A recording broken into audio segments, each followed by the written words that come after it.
사랑하고 축복합니다. 복되고 은혜의 새로운 주일입니다. 오늘도 우리가 하나님의 말씀을 귀 기울이면서 하나님의 말씀 앞에 은혜로 나아갈 수 있으면 좋겠습니다. 우리 함께 앞뒤 좌우를 살펴보시면서 밝은 미소로 함께 인사하겠습니다. 복된 주일입니다. 오늘도 하나님의 은혜를 받읍시다.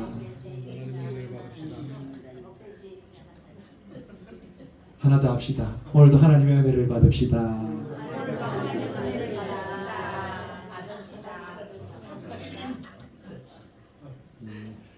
여러분 한 주 동안 평안하셨습니까?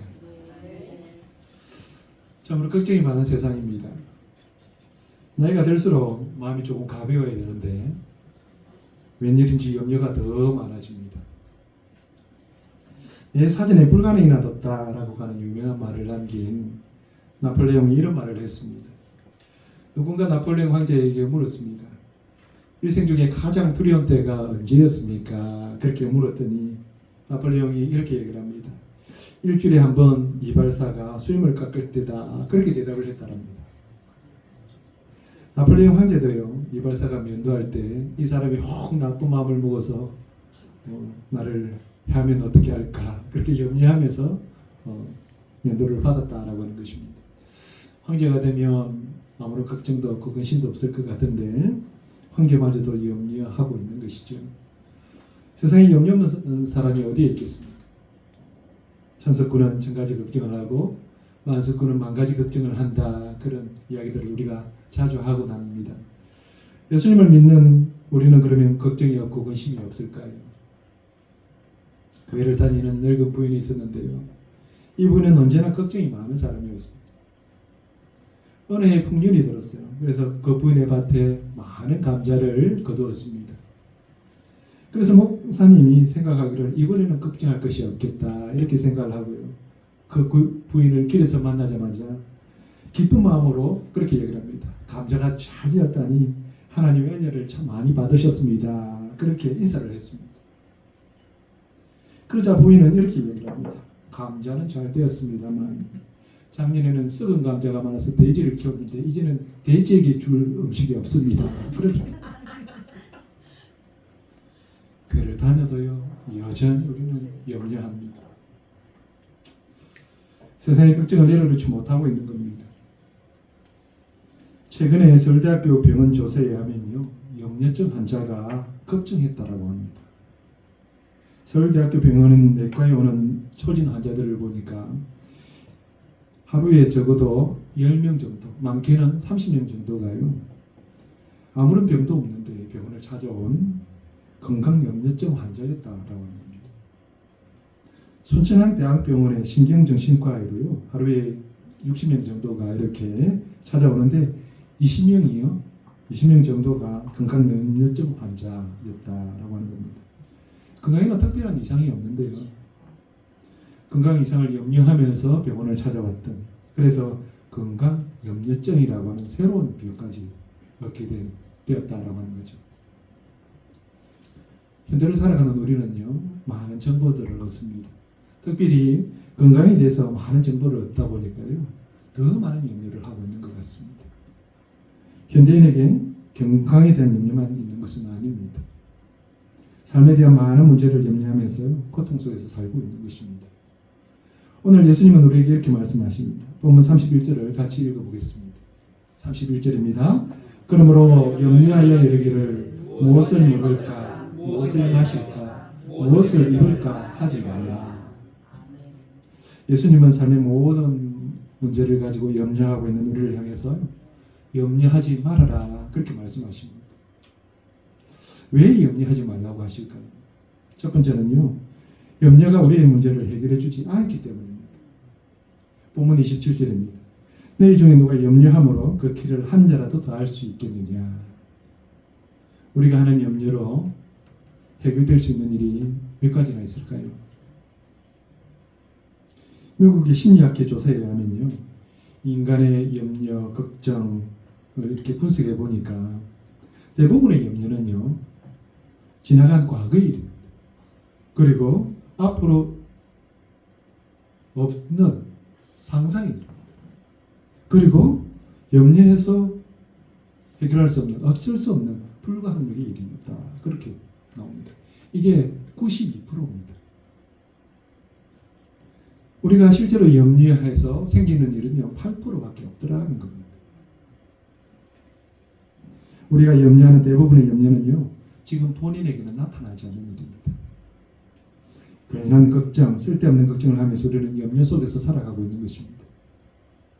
우리가 실제로 얼마나 쓸데없는 걱정을 하는지 몇 가지 한번 예를 들어 보겠습니다. 하나는요, 지나간 일을 염려한다는 것입니다. 과거를 염려해요. 어느 대학 졸업식에서 한 교수가 학생들에게 이렇게 물어봤습니다. 여러분 중에 나무를 톱으로 켜본 사람이 있으면 손을 들어보십시오. 그랬더니 많은 사람이 손을 들었습니다. 또 교수가 묻습니다. 그러면 톱밥을 켜본 사람이 있으면 손을 들어보십시오. 그랬어요. 아무도 없는 겁니다. 톱밥은 이미 켜져 있기 때문에 다시 켤 수는 없는 거죠. 과거는 이미 지나갔습니다. 지나가 버린 일은요, 돌이킬 수도 없어요. 지나간 일을 염려하는 것은요, 마치 톱밥을 켜는 것과 같다라고 하는 겁니다. 무슨 말입니까? 우리가 지나간 일들은요, 후회하고 괴로워할 필요가 없다라고 하는 거죠. 쓸데없는 염려라고 하는 것입니다. 또 다른 하나는요, 기우입니다. 기우라고 하는 말은요, 오지 않는 일, 일어나지 않는 일을 미리 염려하는 겁니다. 이 말은 중국 고사에서 비롯되었는데요. 옛날 기나라 사람 중에 어떤 사람이요, 하늘이 무너질까 싶어서 늘 걱정한 겁니다. 그래서 기나라 사람의 걱정이다, 그렇게 해서 기우다, 이런 말이 생기는 겁니다. 왜 하늘이 무너질 것을 걱정합니까? 이런 걱정은 쓸데없는 염려입니다. 세 번째는요, 자기 뜻대로 되지 않는다고 염려하는 겁니다. 예수님의 질문과도 같은 것이죠. 세상의 모든 것이 다 내 마음대로, 내 뜻대로 될까요? 그렇게 되는 것이 이상한 일 아니겠어요? 그런데 내 마음대로, 내 뜻대로 되지 않는다고 염려하는 겁니다. 이 얼마나 부질없고 쓸데없는 걱정입니까? 네 번째는요, 남을 믿지 못해서 하는 염려입니다. 이런 염려는 주로 직장에서 많이 나타나는 염려인데요. 일을 시켜놓고 걱정하고 있는 겁니다. 이 사람이 과연 일을 잘할까? 제대로 일을 마치기나 할까? 그렇게 사사건건 염려하면서 불안해하고 있는 겁니다. 이런요, 결과가 나타나면 결과를 보고 수정하거나 보완하거나 하면 됩니다. 그런데 미리 걱정에 사로잡혀 있는 거죠. 그럴 필요가 없다라고 하는 겁니다. 이처럼 염려를 안 해도 될 것을 쓸데없이 염려하고 있는 거죠. 러시아의 대문호 도스토옙스키가 쓴 단편 이야기 가운데 이런 이야기가 있습니다. 제정 러시아 시절에 한 시청에 서기가 있었습니다. 어느 날 그는 시장 옆으로 이렇게 지나가다가 실수로 시장의 장화를 밟았어요. 그는 곧장 허리를 굽혀서 사고를 했는데요. 시장은 다른 사람과 언쟁을 하면서 이것을 못 본 겁니다. 자신이 장화를 밟히는 것조차도 모르고 있는 거예요. 그러면서 사과하는 이 서기에게 눈길조차도 안 주었어요. 그랬더니 이 서기가 마음속에 염려가 시작되었습니다. 그날 집에 들어와서 온갖 걱정을 다 합니다. 큰일 났다. 내가 시장의 장화를 밟았네. 혹시 시장이 나를 용서하지 않으면 어떻게 하지? 만약 시장이 노여움을 품는다면 나는 해고를 당할 것이고 우리 가족은 어떻게 살까? 이런 걱정이 계속 머리에 남아있는 겁니다. 그러면서 그날 밤 온갖 근심과 걱정으로 그 밤을 뜬 눈으로 세웠습니다. 그리고 다음날 아침이 되었어요. 그는 도저히 참지 못하고 시장을 찾아갔습니다. 그리고 고개를 숙이면서 이렇게 간청을 했습니다. 시장님, 제 잘못을 용서해 주십시오. 저는 처자식이 있는 몸입니다. 모르고 실수를 밟은 것이니 부디 한 번만 용서해 주십시오. 그랬어요. 그런데 시장은요, 이 사람이 무슨 말을 하는지 몰랐습니다. 자신이 장화를 밟히는 것조차도 전혀 알 수 없었기 때문입니다. 그렇게 엉뚱하게 사고하고 있는 이 서기를 보면서 화를 내면서 시장이 이렇게 얘기를 했습니다. 이봐, 당신 지금 뭐 하는 거예요? 미친 사람 아니야? 과연 이것이 러시아의 서기만의 문제일까요? 우리도 이와 비슷한 모습을 하고 있지는 않습니까? 시장은요, 장화를 밟힌 것조차도 모르는데 우리는 미리 지레 짐작하면서 그 마음 가운데에 염려를 하고 있는, 미친 짓을 하고 있는 경우는 없습니까? 염려는요, 우리의 마음을 무너뜨립니다. 그리고 나중에는 우리의 건강도 무너뜨립니다. 결국은 자기의 마음으로 만들어낸 상상과 염려 때문에 스스로 무너지게 되는 것입니다. 우리의 염려, 근심, 걱정, 그 가운데 대부분은요, 실제로 존재하지 않는다라고 하는 것입니다. 쓸데없는 염려만 하고 있는 것입니다. 그래서 오늘 예수님이 이렇게 말씀하십니다. 너희 중 누가 걱정한다고 해서 자기 키를 한 자라도 더 키울 수 있느냐? 염려는요, 마치 흔들의자와 같습니다. 그 의자에 앉아서 아무리 흔들어 보세요. 그 의자가 제자리에 그냥 있는 겁니다. 그 의자가 앞으로 나가든가요? 세게 흔들면 흔들수록 요동만 칠 뿐입니다. 나는 언제나 그 자리에만 흔들고만 있는 거죠. 만일 우리가 염려한다고 그 문제를 해결할 수 있으면요, 염려를 하셔야죠. 그런데 해결할 수 없다면 염려할 필요가 없습니다. 먹고 사는 문제가요, 중요한 문제인 것은 맞습니다. 그런데 내가 염려한다고 해결이 될 수 있습니까? 해결이 안 되기 때문에 예수님은 이렇게 말씀합니다. 염려하지 말아라. 그렇게 말씀하십니다. 예배하는 여러분에게 염려가 사라지는 은혜가 있기를 축복합니다. 아멘. 예수님은 왜 염려하지 말라고 하실까요? 두 번째는요, 염려는 사람을 더 염려 속으로 빠뜨리기 때문입니다. 오늘 본문 30절입니다. 오늘 있다가 내일 아궁이에 던져지는 덜불도 하나님이 이렇게 입히시거든 하물며 너희일까 보며 믿음이 작은 자들아. 염려하는 자를 가리켜서 예수님은요, 믿음이 작은 자다 이렇게 부르십니다. 염려하는 것은 우리가 믿음이 작아진다라고 하죠. 우리의 믿음이 작아졌기 때문에 염려하고 있다 그런 겁니다. 이것은 믿음이 작아져서 염려 속에 깊이 빠져 있는 상태를 말하고 있는 것입니다. 무슨 말인가 하면요, 염려가 문제를 해결하는 것이 아니라 염려가 사람을 더 깊은 수렁이로 이끌고 가고 있다 그런 것입니다. 우리가 사람이 늪에 빠지면 어떻습니까? 그 사람이 늪에서 발버둥을 치면 칠수록 그 사람은 빨리 늪에 빠지는 거죠. 그것과 같다라고 합니다. 염려는 하면 할수록 그 염려가 더 커지게 되고 결국은 그 염려 속에 갇히게 된다라고 하는 것입니다. 그래서 잠언 17장 22절에 우리에게 이렇게 증거합니다. 마음의 즐거움은 양약이라도 심령의 근심은 뼈를 마르게 하느니라 그랬습니다. 심령의 근심 즉 염려는요, 단순하게 염려로 끝나는 것이 아니라 우리의 뼈를 마르게 한다라고 하는 것입니다. 뼈는요, 칼슘입니다. 그래서 마를 수가 없어요. 그런데 염려하고 근심이 뼈를 마르게 한다라고 하는 것은요, 계속해서 염려하고 근심하게 되면 뼈가 마르게 할 만큼, 뼈를 마르게 할 만큼 더 큰 염려 가운데 빠뜨린다 그런 말입니다. 미국의 유명한 설교자였던 헨리 워드 비처라고 하는 목사님이 이런 말을 했어요. 사람은 한 가지를 하면서 세 가지 고생을 한다 그랬어요. 일하기 전에 실패할까 염려하느라 고생하고, 일하면서 수고하느라 고생하고, 일이 끝나면 결과를 염려하느라 고생이다. 그랬습니다. 한 가지 일을 하는데 세 가지 염려를 하고 세 가지 고생을 당한다는 겁니다. 염려는요, 사람을 더욱 고생스럽게 만든다라고 하는 것입니다.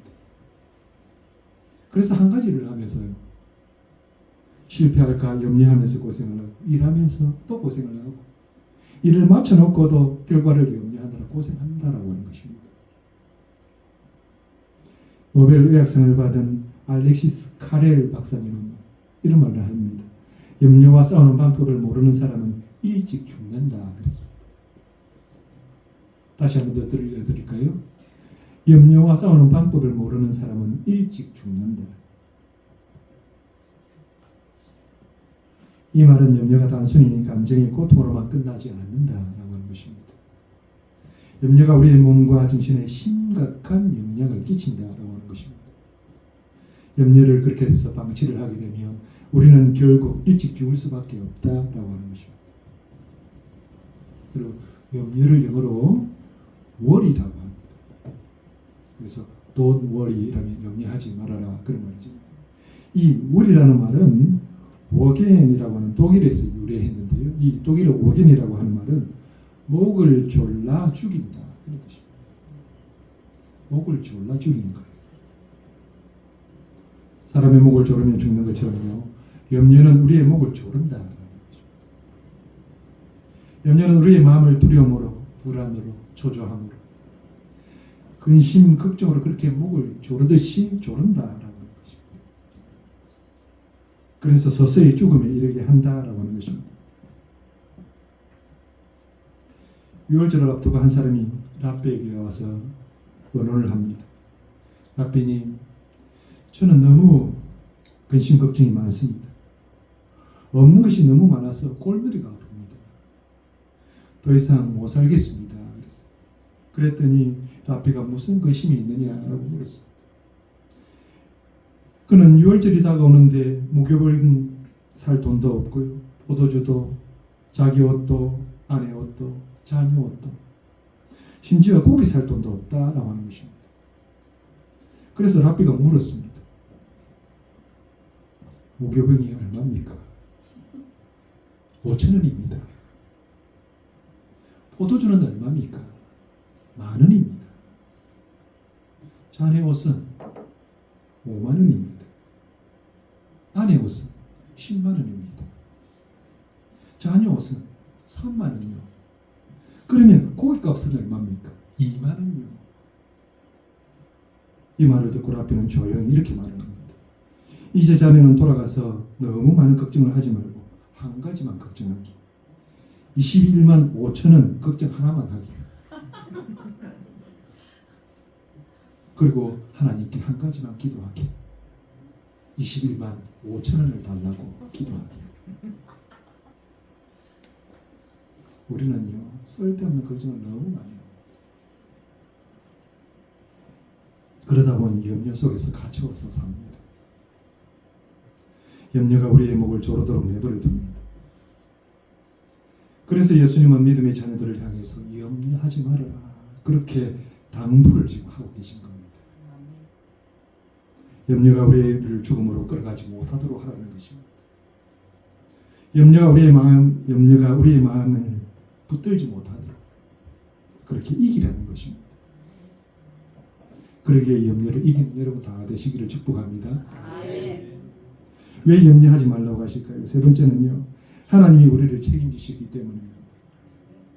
본문 30절 상반절만 읽겠습니다.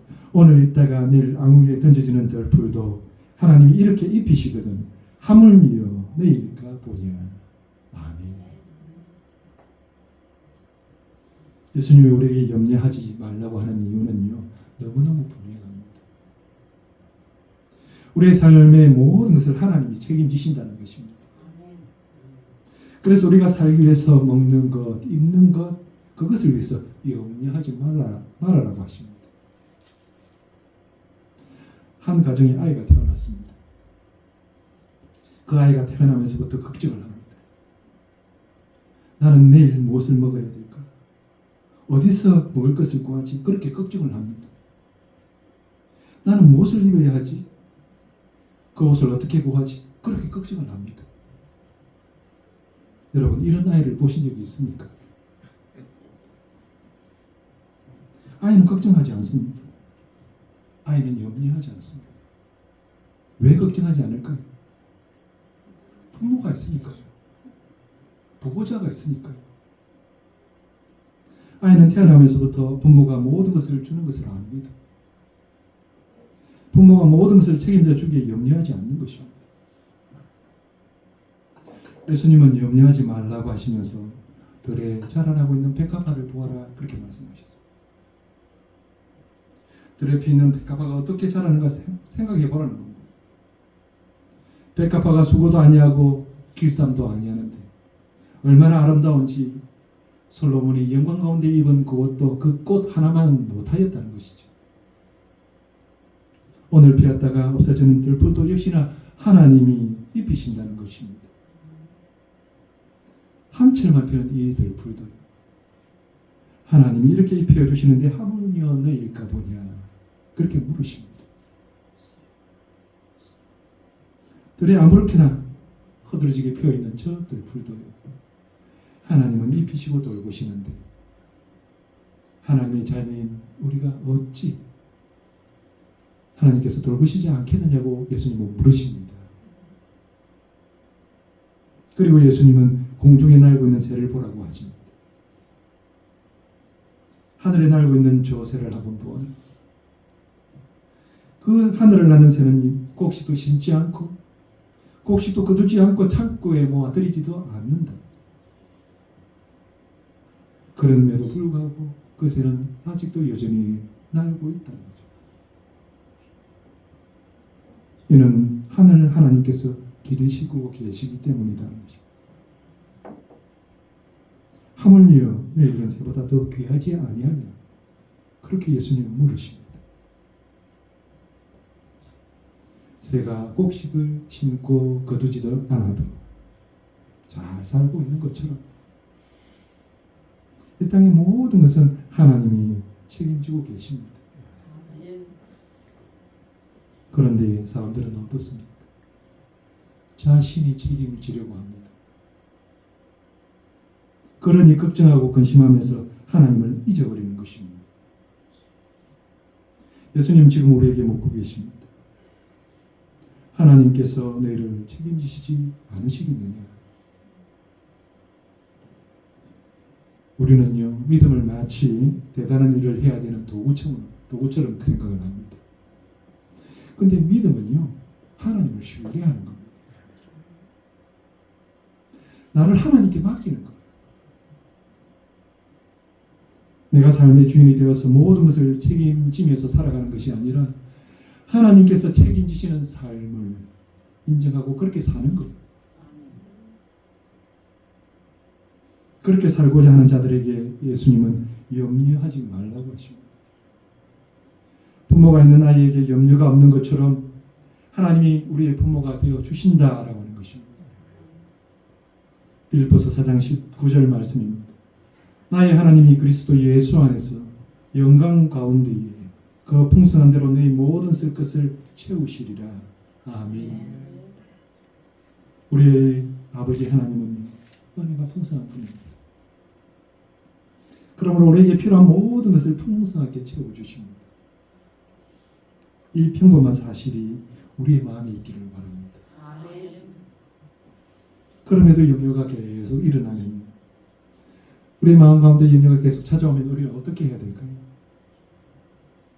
마지막으로 우리가 해야 될 일이 있습니다. 우리가 하고 있는 세상의 모든 염려를 하나님께 맡기는 것입니다. 염려는 우리의 마음을 방향을 끊임없이 세상을 향하도록 그렇게 하는 것입니다. 그래서 세상에 무엇을 먹고 살까, 무엇을 입고 살까 고민하면서 염려하면서 이 땅을 삶을 살아가는 것입니다. 이러한 마음을요, 하나님을 향하도록 돌리라. 하나님이 우리의 마음을, 하나님이 향하시는 우리의 마음이 어디 있는지 우리가 잘 살펴보아야 합니다. 여러분, 자녀들이 세상에서 염려하면서 사는 것을 보고 싶으신가요? 아니면 세상에서 행복한 삶을 사는 것을 보고 싶으신가요? 세상의 어느 부모가 자녀가 염려하면서 사는 것을 보고 싶겠습니까? 그래서 부모는요, 자녀를 돕는 것입니다. 자녀가 잘 살기를 기대하는 것입니다. 자녀가 행복하기를 바라는 것입니다. 이것이 부모의 마음입니다. 이것이 우리를 향하시는 하나님의 마음입니다. 하나님을 믿고 신뢰하면서 그렇게 행복하게 살기를 바라는 것입니다. 이제 말씀을 정리하겠습니다. 우리는 경제적인 문제, 자녀의 문제, 직장의 문제, 사업의 문제 등 여러 가지 문제로 쉽게 염려에 빠지게 됩니다. 염려하면서 밤잠을 설치기도 하고요. 전전긍긍하면서 살아갈 때도 있습니다. 그러한 우리를 향하여서 주님은 염려하지 말라고 하십니다. 왜 우리가 염려하지 말아야 되죠? 첫 번째는요, 염려가 우리의 모든 문제를 해결해 주지 않기 때문입니다. 두 번째는 염려는 사람을 더 염려 속으로 빠뜨리기 때문입니다. 세 번째는요, 하나님이 우리를 책임지시기 때문입니다. 우리가 염려하는 것은 하나님의 염려가 됩니다. 우리가 하나님을 믿지 못하기 때문이라고 생각하십니다. 그러므로 우리에게 염려가 찾아올 때요, 가장 먼저 하나님을 찾으셔야 합니다. 하나님께 구해야 합니다. 하나님께 맡겨야 합니다. 환자가 자신의 몸을 의사에게 맡기듯이, 등산가가 자신의 짐을 셀파에게 맡기듯이, 그렇게 우리의 염려도 하나님께 맡기면 됩니다. 그러면 하나님께서 우리의 모든 염려를 맡아주실 것입니다. 우리의 모든 염려를 책임져 주실 것입니다. 이제 더 이상 염려하지 말고요, 믿음으로 행복한 삶을 살아가는 저와 여러분 되시기를 주님의 이름으로 축복합니다.